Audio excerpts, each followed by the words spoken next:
Mais c'est à Watts, longtemps considéré comme un véritable ghetto, que les Noirs de Los Angeles ont leur quartier général. Watts est l'un des quartiers les plus pauvres de LA.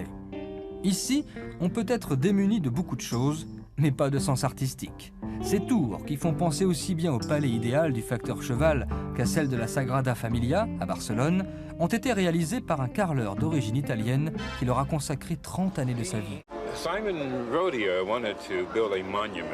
Simon Rodia voulait construire un monument à Watts, avec les matériaux qu'il avait.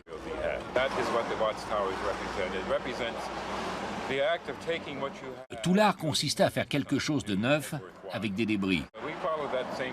On suit la même démarche ici dans ce centre communautaire.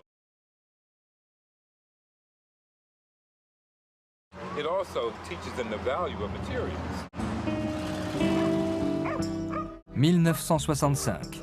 Le ghetto de Watts s'embrase et les émeutes parmi les plus violentes de l'histoire américaine ravagent le quartier. 1973, la condition des Noirs fait un gigantesque bond en avant avec l'élection d'un Noir à la tête de la mairie de Los Angeles, une première dans l'histoire des grandes villes américaines. Mais en 1992, retour au réel, Watts s'enflamme à nouveau à la suite de l'acquittement de policiers blancs qui avaient procédé à l'arrestation musclée d'un conducteur noir. À Watts, beaucoup se sentent encore laissés pour compte de la success story californienne. Autre laissé pour compte de la ville de l'automobile, tous ceux qui, attirés par le mythe, se sont vite rendus compte que la misère n'est pas forcément plus supportable au soleil. À LA, l'opulence apparente rend la pauvreté encore plus marginale qu'ailleurs.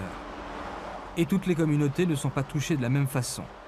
Blancs et asiatiques sont beaucoup moins menacés que noirs et latino-américains. Mais comment peut-on rester pauvre dans une ville aussi riche? Réponse, en priorité, l'immigration illégale qui rend souvent illusoire la recherche d'un travail. Je suis au chômage. Je trouve pas de boulot. C'est dur par ici.